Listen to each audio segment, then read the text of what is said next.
Sounds great. Good evening, everybody. I am Allison Ballard. I am a vice president with Court Business Services, and I am the executive director of our service offering that's called Foresight, the number four, SITE by Court.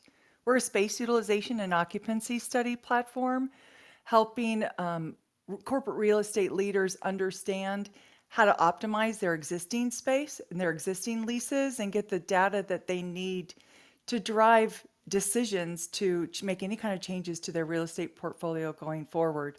I have been working with commercial real estate executives, workplace strategists, and advisors for over 25 years. So, this is certainly a topic that's near and dear to my heart, and obviously one that's been in the media. I think there's been a significant amount of noise and a significant amount of disruption that isn't noise, that isn't being talked about. So, I think, this is a very timely and apropos conversation to be having. So, delighted to be here with you tonight, Chris.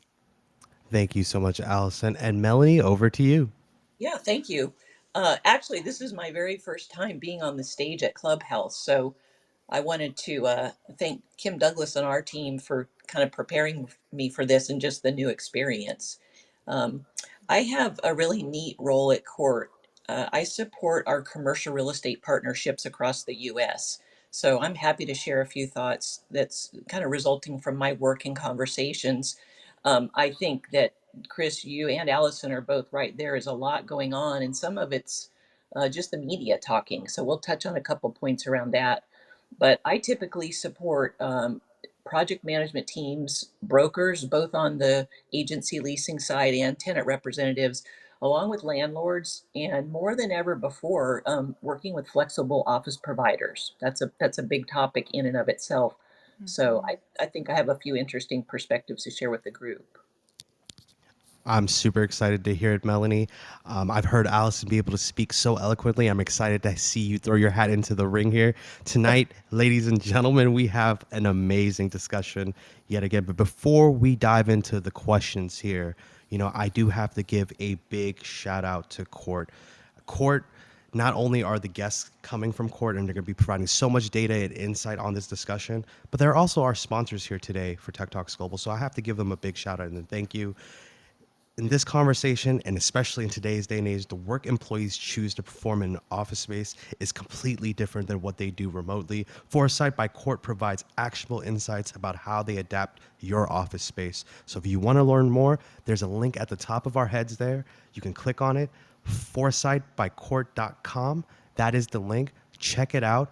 It will, especially if you are a decision maker who has any stakeholder ownership over, your upcoming leases, how you furnish your corporate office space, or, if you're looking to optimize that space for your employees' wellness and to get that true data for you and yourself, feel free to check out Court. Without further ado, I love getting into the discussion. So, let's talk about this. My first question to kick things off here, let's throw this to Melanie. So the question would be, what are some of the emerging trends you're currently seeing in the commercial real estate industry? Because as we mentioned, there's so much happening in commercial real estate. Yeah, absolutely. Well, thank you. First of all, I think that we all know that this is a time of great change. There's just no doubt about it. And this, from what I see in my work, it's true for everyone that's involved in commercial real estate. So, if it's okay, I'd like to share a story that kind of captures a few of the emerging trends. And the story is focused on how both the landlord and the customer, which some people still call tenants, but how both sides of these teams are working together to get the most out of their leases. It's really important that we work towards win-win situations, and I hope the audience is seeing this too. That the good news is that it really is evolving. It's a fluid situation, and because of what we do at court, dealing with people and supporting people in transition, we're seeing this stuff happening like right before our eyes. Um, so if we think about that, the industry's in a bit of a rough time, and that we're working together to make progress, we're seeing things like a shift in the lease negotiations. And one area that's not necessarily new, but it's really growing, is negotiating for furnished space. Another one is requesting more TI dollars. Things like staggered space, where a company is taking X amount of space, but they're making a commitment to add to it because of the many unknowns. And then, of course, amenity spaces, things like that. But from my conversations and work, we're also seeing flexible space providers kind of getting into this conversation and even into the lease negotiation. So it's really becoming sort of a community, maybe slowly. Um, so anyway, would it be okay if I kind of tell a story of a client that's got a couple of examples of these? Absolutely. I love stories. Okay, this is kind of a good one. So it's about a client of ours called Work Bar, and Work Bar is a regional co-working provider that has right now has 11 locations. And if you just visualize it, they're in Boston. And if you have a membership at a Work Bar location, you can go to any of their locations. So that in itself is pretty fantastic.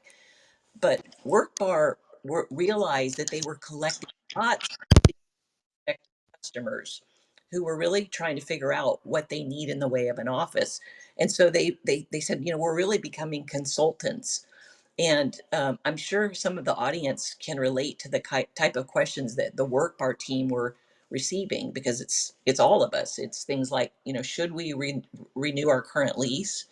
Should we scale back the space we have? And if we do, how much do we give up? And that's a good thing for Allison to bolt onto in a second. Should we create a new space? Should we provide access to our employees for co-working or a flexible office? Or, what's in the media so much, should we just let all the employees work from home?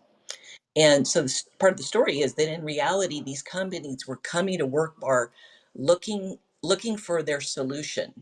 And part of it was like, well, maybe we're going to consider co-working, but we also would love to have a headquarters, even a short-term, smaller size space for a shorter duration of time. So they were looking at this idea of a headquarters, small, but also co-working. What should we do? And so it became kind of clear that these companies were really trying to figure out the best scenario for their teams. And if we think of it, a few years ago, I think it's safe to say that the companies were looking at their space needs based on the space instead of what was in the best interest of the employees. And that's one of the positive things we've seen shifting from COVID, that the employee is number one. But just to kind of finish the story, so WorkBar thought that they could leverage these connections that were inbound to them and the data that they were collecting, and even some trend data. And they took it and they approached a CEO of a large landlord in Boston and suggested that they create a spec suite program. And so what they told me is that after about a year of negotiating back and forth, they developed what's now called Synergy Suites by WorkBar. And it's my understanding that the Work Bar team now handles everything from prospecting to leasing activities to actually creating the spec suite for the tenants. And I wanted to share a little bit more on that in a second, but I thought I should probably take a breath and see if Allison has anything to kind of add on to this, or anyone from the audience. Thanks, Melanie. Chris, I see your exclamation points. Are you guys hearing me okay? I'm hearing you perfectly. Okay, wonderful, wonderful. Well, yeah, Melanie, thank you for sharing and bringing that example to life. I think that is absolutely one of the very many trends we're seeing in commercial real estate in totality. I think, and we're seeing this because we've got this completely disruptive business issue that is happening in the marketplace right now that is, I hate the word unprecedented because it's been so overused. So somebody find another one. Well, I've synonym for that, but it's definitely a business issue that is cross pollinating multiple different industries, geographies, sizes of companies, types of commercial real estate properties, that the workforce is working differently now than we were comprehensively before the pandemic. And how are we going to respond to supporting returning to the office and maybe a hybrid or a completely distributed workforce? And what is the role of commercial real estate in the evolution of how work is performed? And so I think it's important to start with talking a little bit about some of the statistics that are out there right now. I mean, because there's a lot of talk and chatter around this reckoning that's on the horizon within commercial real estate. I think you guys have all kind of seen the cover of the New Yorker a couple of weeks ago, and some really big names with a lot of empty space. There is an empty Mm-hmm. building crisis happening, and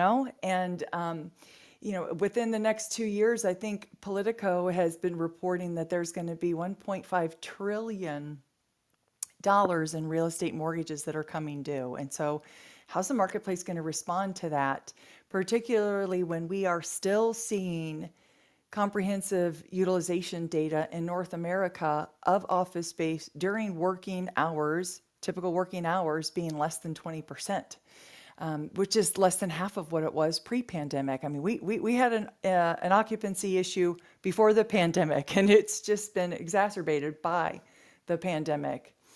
Politico also, says that there's another challenge in commercial real estate world that is going to come along with higher interest rates right now. So for those people who are looking to renegotiate or move an office lease or move locations or downsize or right size, certainly higher interest rates are going to play a factor in that final decision.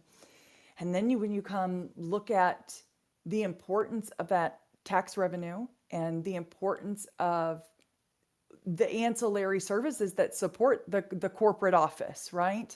And governments and city governments worrying about empty buildings and that looming crisis because of the loss of property tax revenue. I think we've got to talk about some things. And for example, in New York City, property taxes make up about 40% of revenue, and commercial property made up mostly of offices, that contributes about 40% of the total property tax revenue in New York City. So, that's something that, the Atlantic just published a pretty comprehensive article on that. So that's kind of like overarching some of these emerging trends we're seeing within commercial real estate itself. But one of the things that we're seeing a trend towards within the corporate office occupier realm is that there is a desire to optimize their existing leases right now, their existing space. Let's try to figure out how we encourage and romance the workforce back to an office, because we have a lot of feels about what the office does for an organization, and we can kind of talk through what some of those stakeholder and senior leadership, the bias they have about the office and the necessity for the office. But we got to make sure that we're creating environments that help support this new way of working when our workforce chooses to perform their job duties and their functions in the office rather than at home or a third place like a Starbucks or that kind of thing. So, I think that that's definitely a trend within corporate office occupiers. But then I think you're also looking at a pretty holistic approach to, even if we're growing our workforce, we don't want to grow our real estate footprint.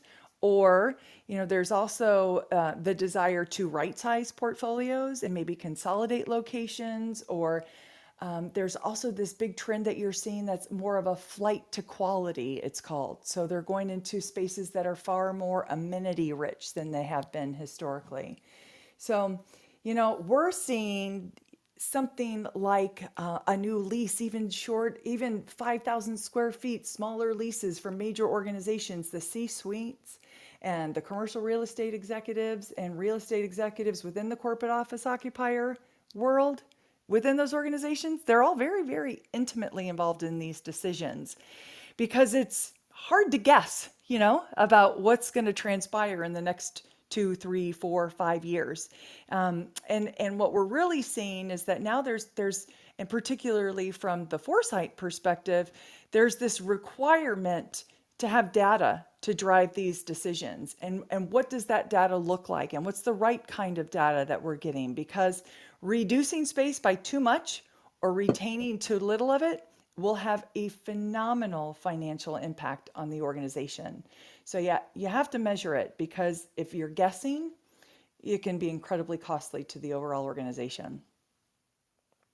Oh man, I mean, you know, I all I hear in today's day and age in the media is the doom and gloom.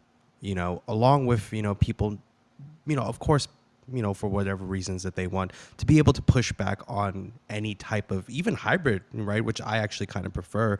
A lot of people, want completely work from home, or, employees, they want some flexibility, but as we mentioned in previous discussions, people are returning to the office. I mean, if you're looking at a lot of these big tech companies, it's being mandated slowly but surely.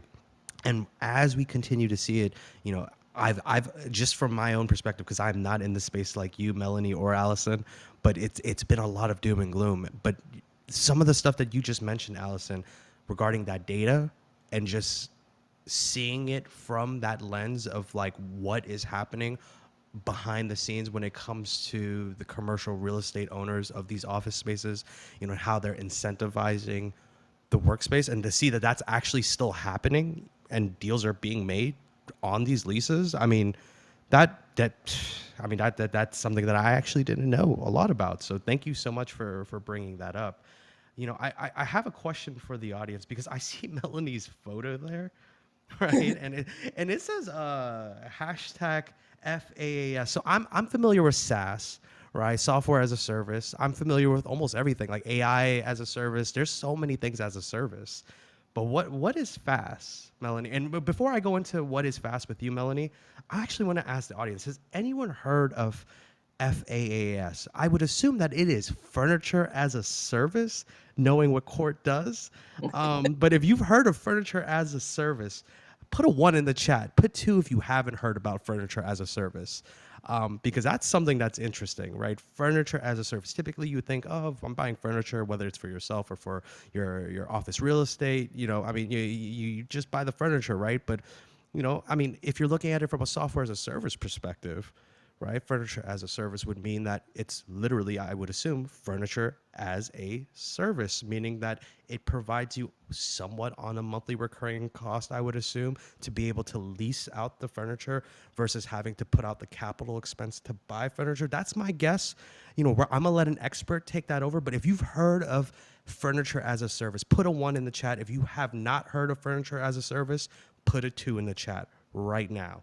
Thank you so much. Now, Melanie, you are the Yeah. expert. You have it in your photo. Let's break it down. What is furniture as a service? Okay, fair enough, and thank you for asking that. Um, when I joined Court, I don't know, 9 years ago, and I began talking to clients about furniture rental, I just felt like there was a perception of what we do that wasn't necessarily trendy or super popular, or it was just misconceived. So we've started using this term furniture as a service to align ourselves to a subscription. And as I meet with real estate leaders, I kind of describe what we do this way.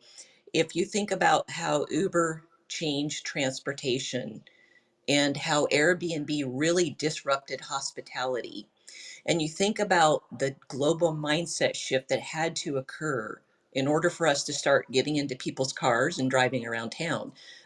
The same kind of a shift is happening with furniture, where it's an access instead of an ownership model that is supporting commercial real estate in lots of ways that people just aren't hearing about, which is one of the reasons that we're excited to be here and talk a little bit more about it. So yeah, I have my LinkedIn is a furniture as a service activist, because I'm out and about talking about it to people who just have never heard of the option, and it's helping all kinds of clients. And when we talk about seeing activity, positive activity in commercial real estate, sometimes we're the first to see that, because companies are turning that know about us are turning to us to say, hey, how can you help us, win a deal or facilitate uh, accomplishing what we want to. So does that kind of make sense? That makes sense. I mean, so what you're saying is that Court is disrupting the furniture industry and is essentially the Uber of furniture, is what you're saying in terms of their model. Would that be accurate? That's absolutely accurate. And we own many millions of dollars of furniture that's available to our clients. And so it's like the furniture's great, furniture is already there, available to leverage it when it's needed and give it back when it's not. And just like so many things related to sustainability and circularity, we're right in that conversation. And it's for our end user clients, it's a super interesting idea of how do they possibly buy less furniture, less in landfills, keep their options open, flexible, so forth. I Uh, mean, and oh, and Allison. Oh, go ahead, Melanie.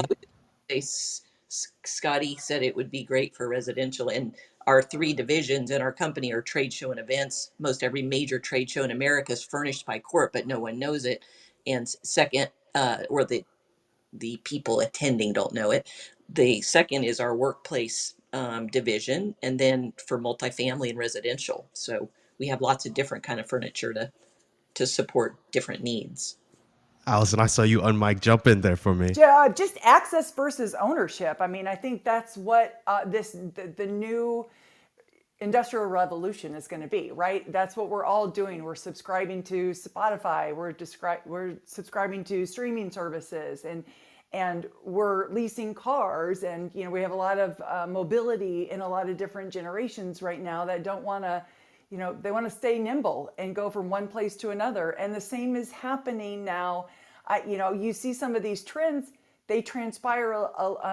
The laggers are typically commercial real estate, right? With some of these trends, like financing, leasing, all of that kind of stuff. I would say access versus ownership, it falls in line with that too. That there's a realization that you can mitigate some of your exposure to long-term real estate investments and investments in assets too by giving your people the flexibility and choice to use the product they want to use and measure that for performance and maximizing your space by iterating with different kinds of configurations in space that promote and foster their well-being and how they want to work in the office by accessing different furniture for different seasons, because your workforce doesn't work the same way it used to in space.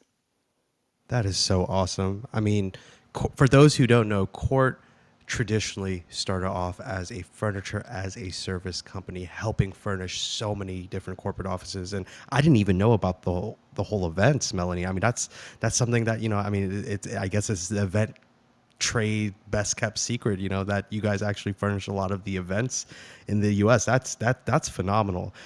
For those who, and this is, kind of an out of the ball question here, but if you guys can answer it, please let me know, your guys' transition into technology. Because today, what we are also going to be talking about is a lot of the sensor technology, right, behind the workplace, and how business stakeholders can essentially use that sensor technology to optimize and utilize their office space effectively. Does anyone know the mission behind how that driven technology mindset came about from furniture as a service as well? Yeah, I certainly do. It's kind of I was there at grassroots level, so I can kind of give you an understanding of that. I mean, one of the things that Melanie certainly does in her role, and that we do on a pretty consistent basis, is customer assessments and understanding where there are gaps with service offerings in the marketplace that are give us the ability to bolt on services that allow us to meet our customers and solve for some of those gaps. And certainly some of the questions, I alluded to the fact that there was an occupancy issue before the pandemic. We had a lot of customers that were saying, look, I just don't really understand how much space I need. I think we were dedicated 1-to-1 ratio space as a culture. Now we're looking at shared desks, and now we're looking at providing flexibility to work on different floors, and we just don't know how much space we need, and there's not really an affordable technology out there to do that.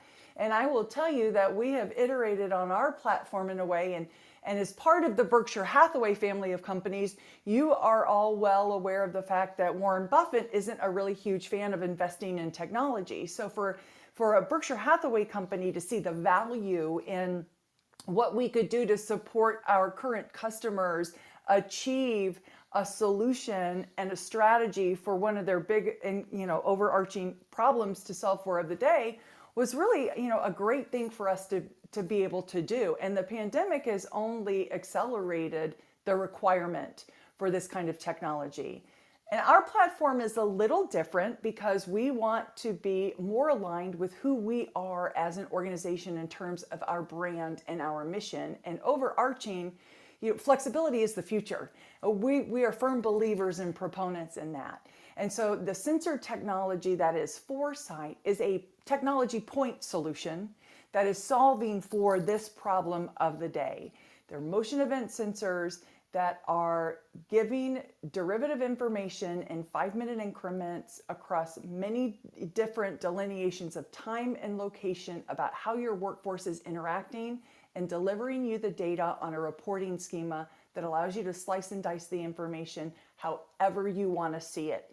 And it is a low cost entry, flexible product that doesn't require a lot of project implementation. In fact, you can do it on your own. If you've ever installed a Ring doorbell camera, or I just got one of those bird feeders that takes pictures of birds in my yard. It's the same concept. You scan a QR code and you marry and commission an asset to a sensor, and you can assign a bunch of different names to it, and then pull out the information that matters to you to make a decision about space, whether that's continuously optimizing or reconfiguring space.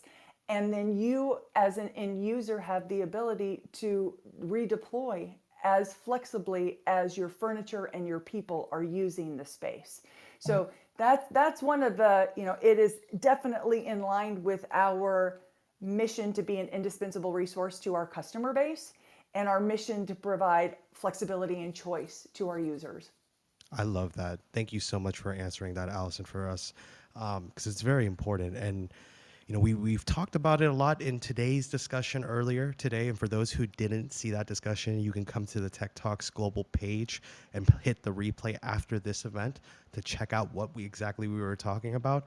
But the workspace is changing. Hybrid, remote, return to office, whatever it may be, all of this has changed. And with technology that's coming out, especially from Foresight by CORT, that's helping enable to get the data. Ladies and gentlemen, we all know this. In the land of tech, data is gold. Period. There's no ifs, ands, or but. Data is gold. So before we get into the next set of questions, because I do have some really interesting questions to ask both you, Melanie, and Allison, I do have to, again, give a big shout out because, again, our sponsors, we have to thank them. That's just what we have to do.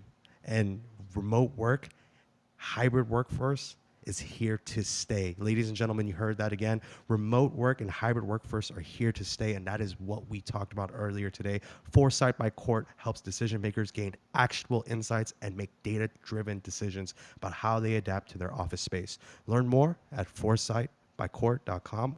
You can click on that link above, to learn more about exactly what Allison is describing. And I love the fact that it's as easy as setting up a Ring camera. That's a selling point for me. I like easy. So what we're going to do is we're going to go into this next question here, and let's talk about it, because this question to me is a very interesting one. But, what do you believe are some of the pros to having an office? And what are the cons? I'm sure the audience is going to go crazy for this question because I'm sure a lot of people are going to have differing opinions. But, Allison, let's start with you. What do you believe are some of the pros of having an office and maybe some of the risks? Super controversial. This is like, people get the gloves on. They're very opinionated one way or another. What are the pros of having an office? I think, if we're really honest with ourselves, we recognize that even if we are introverts, even if we have neurodivergence, we enjoy being around people and the energy exchange that happens when you're around people that stretch you and grow you, and expose you to different thought patterns and those kinds of things. And I think one of the threads that we can pull through from the pandemic to where we are as humanity, as society right now, globally, nationally, is that we miss fostering some of that connection that the office was a conduit for. And I think one of the things that we hear consistently, particularly on the Foresight side and in the workplace sales process, is that we've got senior leadership and C-suite saying, yes, the office is a very expensive, endeavor for us. But we believe so much in the office being a conduit that fosters not only that, engagement of people, which is critical for productivity, but it also encourages relationship. It promotes well-being of the workforce that are people in most situations, in most scenarios. They're people and people matter. And that the workplace is a way to edify learning and to provide access to knowledge share and mentorship. And when all of those things are happening together, one of the things that is a natural, the natural outpouring of that is a sense of belonging and a sense of really wanting to be loyal to the vision and mission and dedication to that brand, because that's a place where you have connection. And so, one of the things that you see so much in the news is about this friction between those that have worked in isolation by themselves and have gotten used to the flexibility in their schedule and working asynchronously and all of the benefits of not commuting and saving money on dry cleaning and those kinds of things. I made a comment yesterday. It's still one of my favorite things. I love being able to wear whatever comfortable thing I want to wear waist down every day. So, there are some things about not being in the office that I modify when I do go into the office. But when I go into the office, I'm invigorated. I am I'm so thankful for the serendipitous interactions that happen in the hallway. And I used this analogy earlier today, and it really resonates with me. Hopefully it does with you too. I heard somebody describe the experience they have when they decided to, take the plunge and go in for the day that the office was going to have, a pizza day to see if they could go back after 2 years and reconnect with some colleagues in person. And they get there and they have a conversation with one person that kind of fills a void that they didn't know existed, and another person that kind of sparks some interest, and another person that really invigorates them to think about something differently. And they described that as kind of like their spirit opening up like an accordion with each one of those engagements. And I love that metaphor, because I think so much of what's happened not going in and collaborating with people in office, at least periodically, is that we've kind of closed the accordion to focusing on what's right in front of us, and not how what we're doing is contributing to the overall vision and mission and goal of not only the organization, but of our desire to live purpose-driven and growth-filled existences as humans. So, that's kind of metaphysical. I don't, maybe I go there at 6 o'clock at night, but I think that's one of the hugest pros about being in office. And I think senior leadership is saying, I'm concerned that without all of what I just talked about, that we will be stifled as it relates to innovation. And we will not keep up with the accelerated pace of innovation that is happening in industry right now if we don't get these really smart people to have these connection points that spark creativity and spark innovation. And there's no better way to do that than when they're in the office. So I love that's my way to answer that question. Allison, I love that, and you're always welcome on this stage to be as metaphysical as you want. Okay. It's 9 p.m. A little bit later on the East Coast, at least. It's after work hours. We're gonna have that vibe. It's all good. I love it, Allison. Melanie, I am who I am. oh, hey, I'm all for it. And Melanie, I want to hear from you. The same question. There's pros to having an office and there's risks. What do you believe are some of those pros and risks?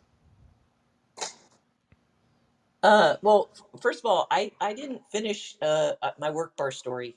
So could I just talk about the 3 or 4 emerging trends that are coming from that story? Absolutely. So let me do that.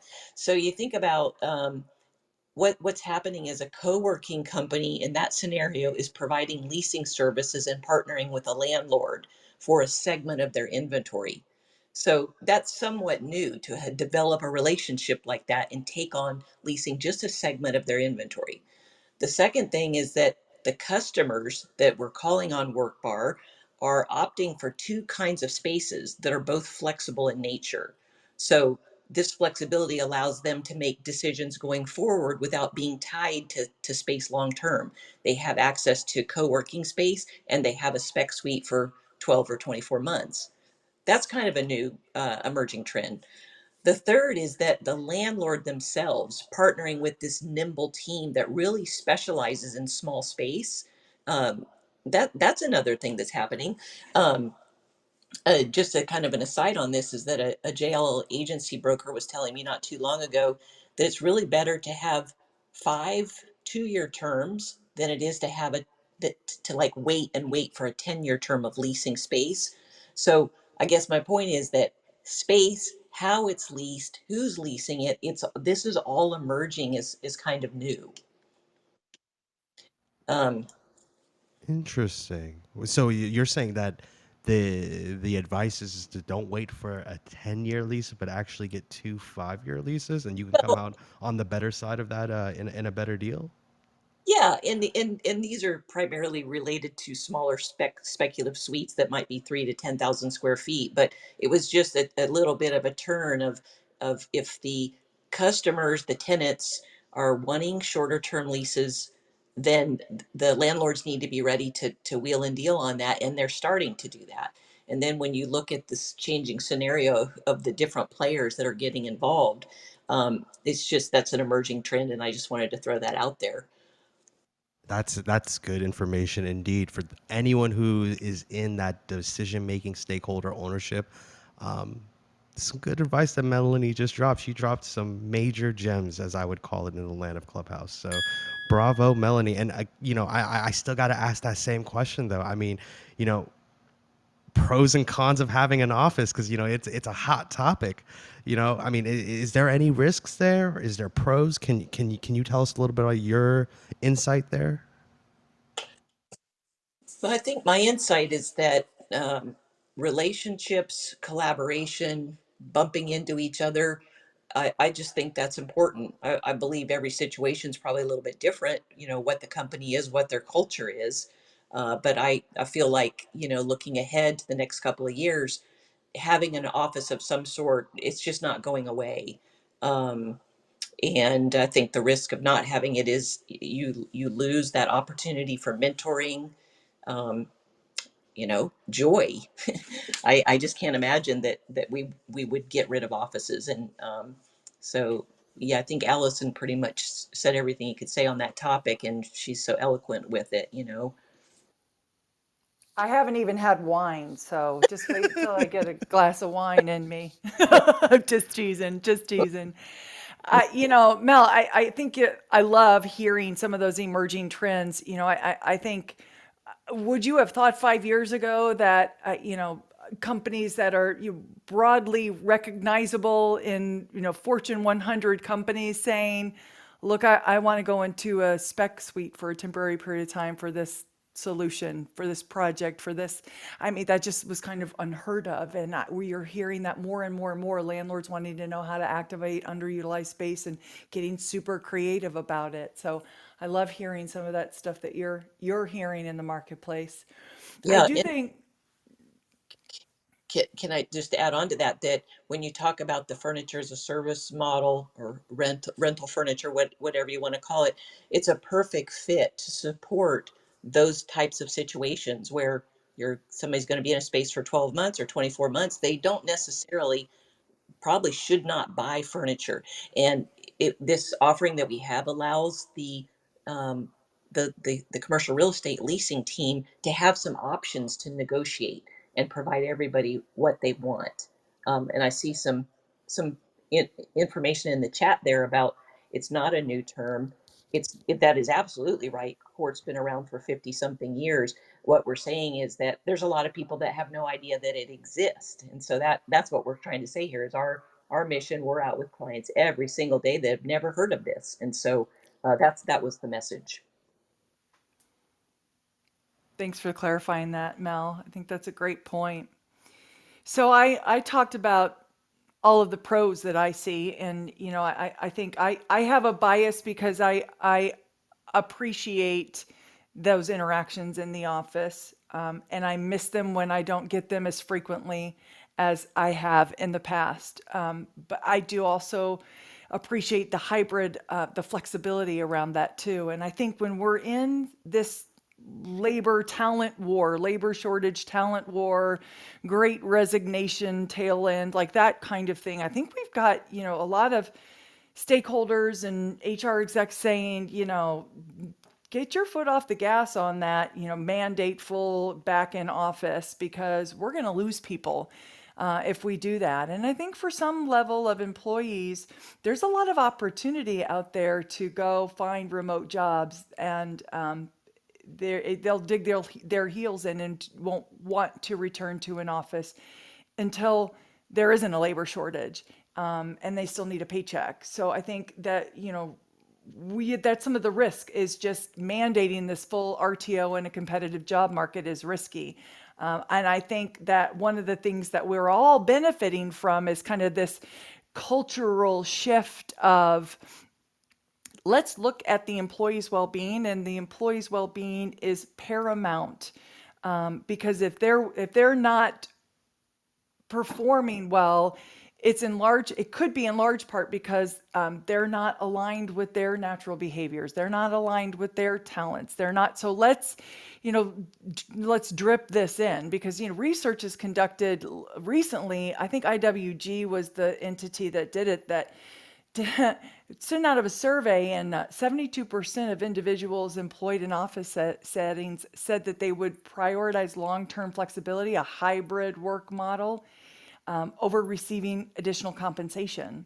And 2/3 of those workers would decline a new position unless it provided hybrid work arrangements. Because, I think hybrid's here to stay. I think hybrid helps us manage and balance work and life. I think if you're in office all the time, I get exhausted thinking about how much energy I had to fabricate every day to keep up with my life, to do that all the time and still try to get all of my work done. When I was fully work from home in social isolation, particularly through the pandemic, I had a hard time delineating whether or not I was working from home or living at work. It felt all consuming at all times from all different levels, right? So I think this balance helps us be better people, which in turn helps us be better for the people we're working with and better for the organization we're putting our efforts towards making successful. And all boats rise in those waters. But the risk is, if you don't make the workplace compelling enough and encouraging productivity enough, you're gonna really rock the boat and miss the opportunity for the magic to happen in office. And you really have to understand how your workforce is interacting with space, collect the data to inform what kind of venues you create in your space based on behavior of your workforce in that space and the multiple different places they want to work in on any given day. Because if you're not giving them the venues they need to perform their work in different ways, the office could become obsolete and you're going to miss out on the opportunity for magic. Very well said, Allison. I mean, Melanie, your guys' dynamic here on stage is just amazing. I just have to throw that out there. So kudos to both of you, giving you both your flowers there. I have to say, I mean, you know, I agree with you, Allison. I mean, I'm a big proponent believer of yin and yang. Like, too much of too much of anything in this world is usually bad for you. So, having a balance and the flexibility and the optionality of choice is super huge. Like, I don't know. Like, I mean, like, working from home was pretty, nice in comparison to coming into the office 5 days a week, because that's just what I was normally bred to do since, forever until the pandemic. But then, like, being stuck at home and being glued to the laptop 24/7, my phone 24/7, working from sunrise to sundown, basically not learning when to disconnect, having everything kind of just blurred together throughout the day with my personal life and work life. I don't know. I mean, having the choice of being able to go into the office and not be forced to go back into the office 5 days out of the week was actually pretty refreshing for me. But then again, if I was forced to go back in full 5 days, abruptly, would I like that? either. No, I think it comes down to the strategy, and again, too much of anything is just never good for balance, and I'm a big proponent believer of that balance. But enough about my thoughts on this. I mean, I want to hear your thoughts, Melanie and Allison, on this. I have some questions here, and this one, I want to get your opinion on this, on companies that should be doing what they should be doing with their commercial real estate. So in your opinion, and this can go to either one of you, whoever wants to jump in, what are some of the easy ways, or just some of the ways, that companies can get the most out of their office lease that you've seen from your clients? Well, Mel, I'll jump in. I know you probably have a lot to add to the conversation with this one too. I think first and foremost, if you're looking to reduce costs, raise productivity, increase collaboration, innovation, all of the things that the office promises to be a conduit to do for your workforce, you got to use space efficiently, and you got to understand what that interaction is looking like. And optimization involves tailoring all of the available workspaces to meet the diverse needs of employees and take into account that when they go into the office, they're going to work in different ways. They have to collaborate at some time. They have to collaborate intimately, or they have to collaborate in big boisterous groups, or they need focus time that's in isolation, or focus time that's in proximity to energy. There's also needs to be a place where they can go when their parasympathetic nervous system can calm down and relax, and get that bridge in their day, and not get back into a flow state, a reset state. And the only way to do that is to really analyze and understand the different roles of the resources that are using space. What extra space can be identified and repurposed to enhance the employee efficiency in that space, and really just make it. I use this term a lot, but it resonates. The office needs to be more of a magnet than a mandate. Nobody wants to be told what to do. But I would gladly go in if I got to work next to Melanie and learn something new because I was in her aura that day. Or be able to go in and have access to, Skip Boss to hear like what are the future roadmap goals for us, and just those like lighthearted, organic conversations that happen. I think, again, you asked opinion, so that I'm sharing my opinion of what they should do with real estate. But we did recently, CORT and Foresight recently surveyed about 300, maybe 310 resource managers, meaning workplace strategists, facilities managers, senior level executives, all responded to this survey across a lot of different industries, and asked them, to tell us what approaches they're looking at taking this year and into 24. And 45% of the organizations responded with they're planning to experiment with their offices. They're planning to make it more compelling to the way the workforce wants to work. So that's encouraging. I think that goes back to that, hey, we're listening. Employees are of paramount importance to us. I think that's one of the greatest benefits that has come out of the pandemic for the way industry treats employees. I really do. I think that's kind of a wonderful subsequent outcome of that. But I think, the other thing that we saw in the survey is that in this pilot area, we juxtaposed that information, about 47% of them looking to reconfigure space, and then looked at the Foresight customers' ecosystems and what the data was showing about a company that was measuring space and then reconfiguring different work areas to align and be more compelling to how the workforce wanted to perform their jobs, or to give more choice about how to do work in office. And year to date, across our clients' portfolios, we had over 2,000 work points, work areas that had been reconfigured. And consistently, the week after, on the peak occupancy day of the week, we saw utilization increase by double digits. And 2 weeks post reconfiguration, we saw utilization data increase over 20%. So that says two things. listening to your employees on a survey and then how they act in an office is, maybe the behavior is different. So measuring that behavior and then iterating and making more environments that are conducive to how people want to work is saying to the employee, you really do care about me. You're really showing up and doing what you said you're going to do to make sure that I can spark innovation and be a part and belong here in the office as well.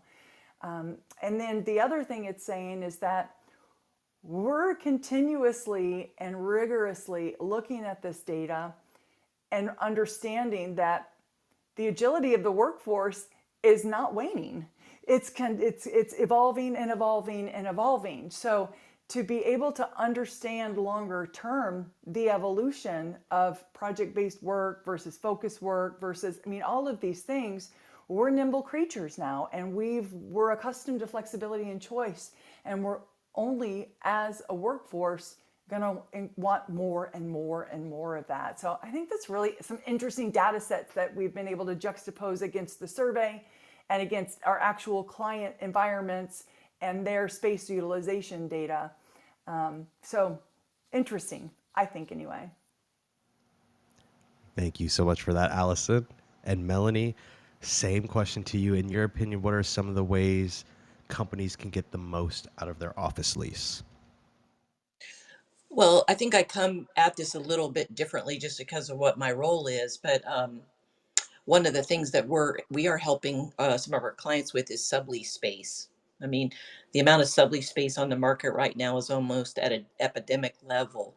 And so being able to help say, what percentage of my overall space do I need, and what percentage of it should I maybe convert into sublease space and try to get out of part of the lease?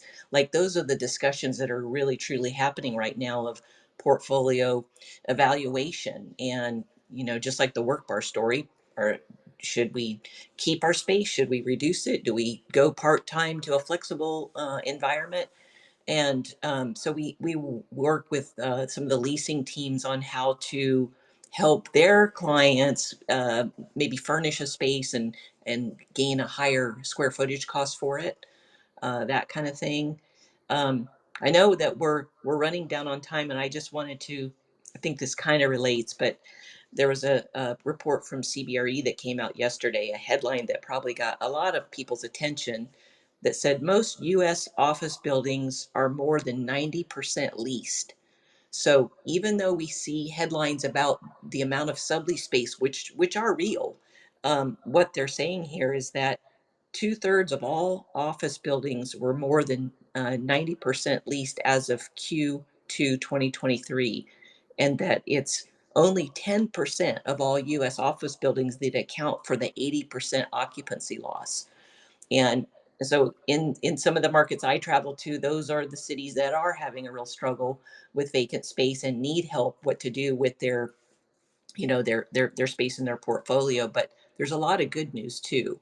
And so I didn't have too much to add to what Allison said on that topic. Thank you for that. And that is very great data.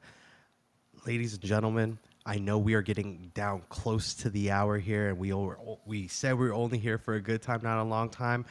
I have probably one other question that I want to get through, and then also I saw two pretty good questions from the audience that I wanted to get to as well. And maybe if we have time, we can go a little bit over. I think it was directed to Allison, and we can hopefully answer that out.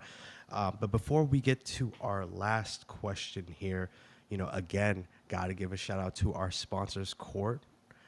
They again had done such an amazing job bringing so much data, so much facts, so much knowledge, insight, to the people of Clubhouse, to the community of Tech Talks Global. I really want to appreciate the audience members who are listening in on this late night discussion. So thank you for being here. Very important to us because we wouldn't be having a Tech Talk without listeners listening into the Tech Talk.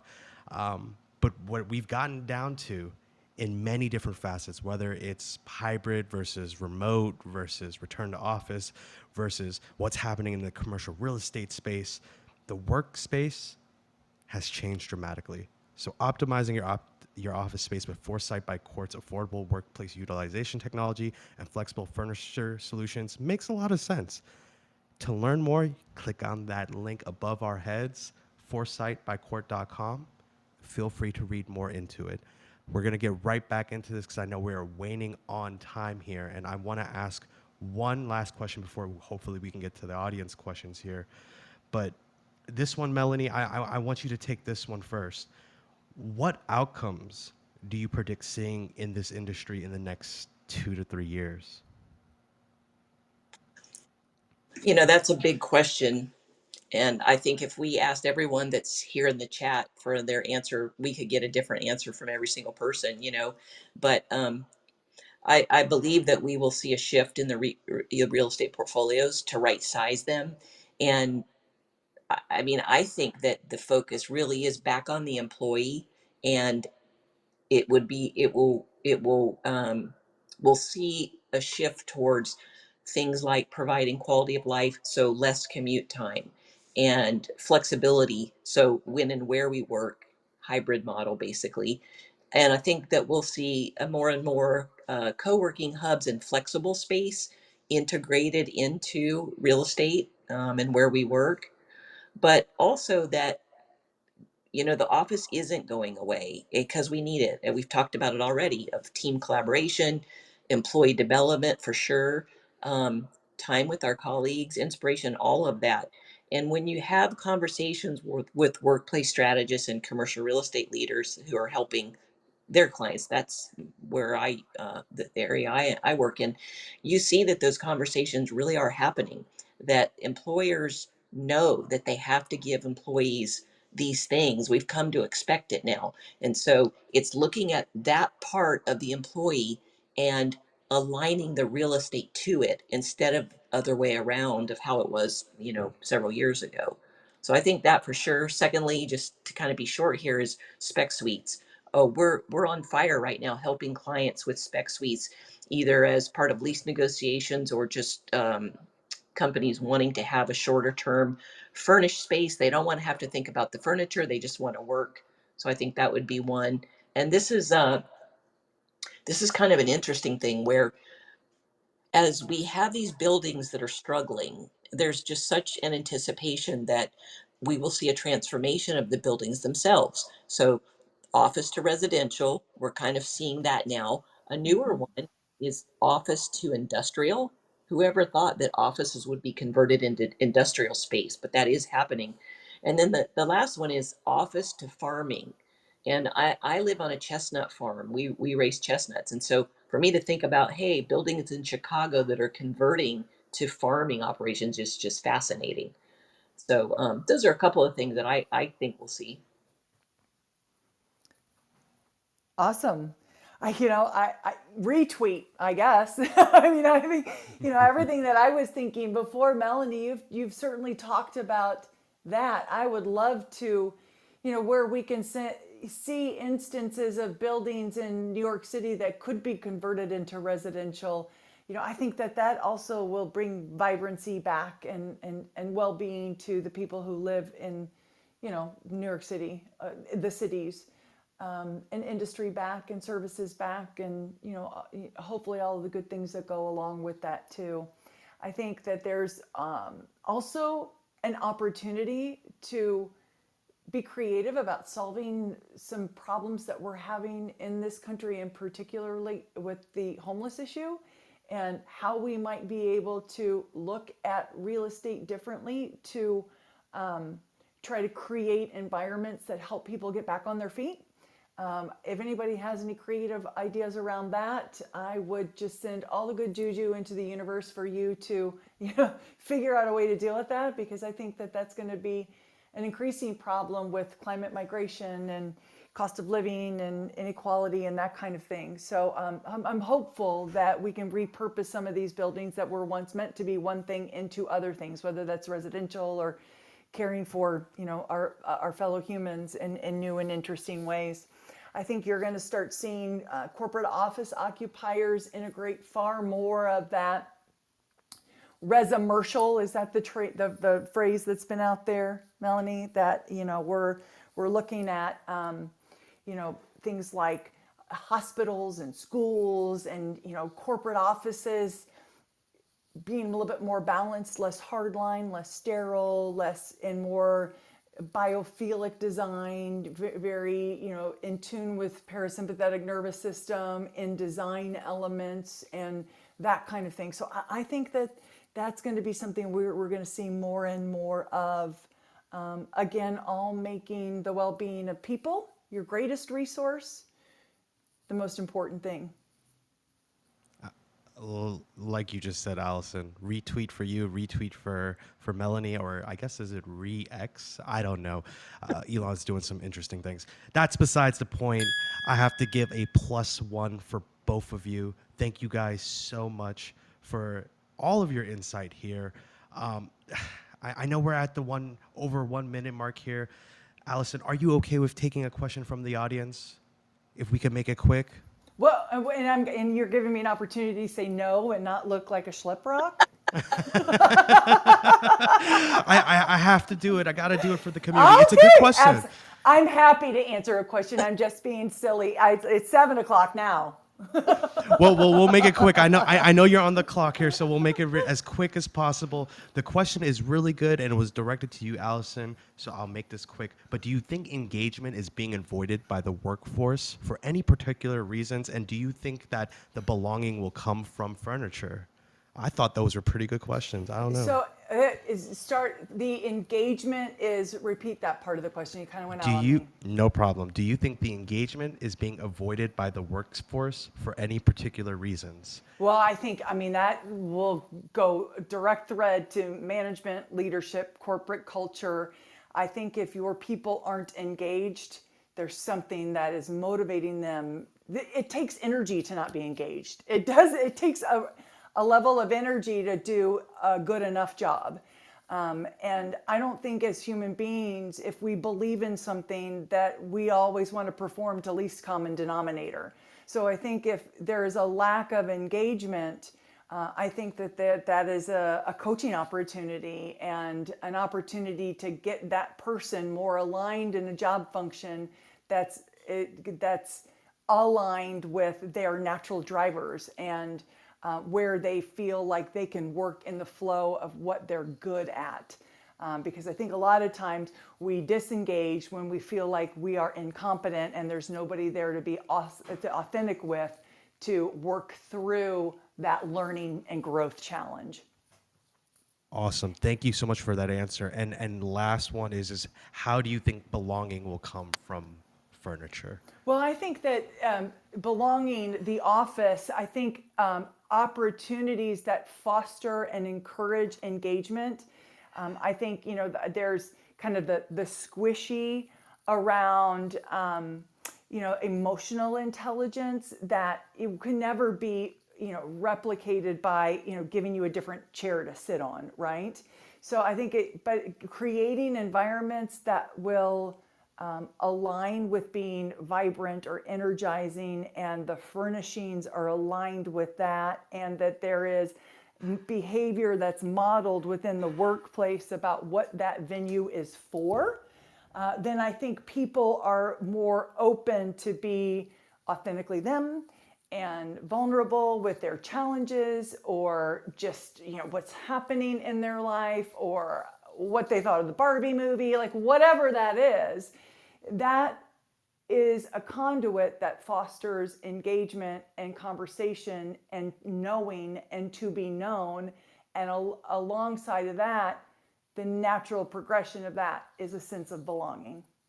I love that answer. That was a great way to end the questions. There are no more questions. Ex nihilo, shout out to you for asking those questions. I got them in for you. Allison was so gracious to do that.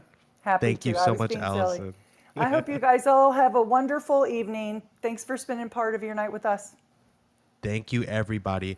And just a reminder, I would like for everyone to look at that link above because we're about to change it right now. If you are interested at all in anything in the discussion today and want to check out what CORT does best when it comes to sensor technology, please click on that link above. read about it, ask some questions. I'm sure DMs are open. You can reach out to a lot of the court family here. I know we had some interest in the chat for those who are actually interested in getting with a court rep. I'm looking at you, Scotty. Scotty, thank you so much for being here. You know, please take care of Scotty. He's an amazing community member here on Clubhouse and for Tech Talks Global. So shout out to you, Scotty. What I want to do is, thank everyone for being here tonight. I mean, we have another event out of all of our segments because we just did our double header today. We had one yesterday, which you'll check the replays on either Court's website or on Tech Talks Global's page. But I'm about to pin this link here for tomorrow's event, the last of the 4-part series here. And this link here is going to be a very awesome discussion, the business of wellness. We're going to be here tomorrow at 9 p.m. Eastern, so same time, same place. It's going to be an awesome discussion, so we want to thank everyone as we wrap up for all the insightful discussions we had up until now, especially this one, which is, are you getting the most out of your office lease? We've delved into the complex world of commercial real estate with our esteemed guest, Allison Ballard, EVP of Foresight by CORT, Melanie Jones, Director of Commercial Real Estate Partnerships at CORT. Thank you again. And big shout out to Allison and Melanie for sharing your valuable knowledge and experiences with us today. We truly appreciate your expertise sheds so much light on crucial aspects of the commercial real estate industry. To our listeners, we hope you found that this discussion was enlightening and informative. And before we go, mark your calendars for our next exciting Tech Talk session with Foresight happening tomorrow at 9 p.m. Eastern. In our upcoming episode, we will be diving deep into the business of wellness, and Allison Ballard will be back with Sally Engel. So it's going to be exciting. If you loved Allison, she's going to be back. You can talk to her again. We'll be sitting down to discuss how businesses are prioritizing wellness and the care of employees post-pandemic with data-backed insights. We aim to look at this topic from different sides and discuss what role the workplace can play in this. So don't miss out on this informative session. Again, thank you all for being a part of today's episode, and we look forward to having you to join us next time. With that said, that's all I got. Thank you again, everyone. Be Bye-bye. well. Have a great evening. Take care. Take care.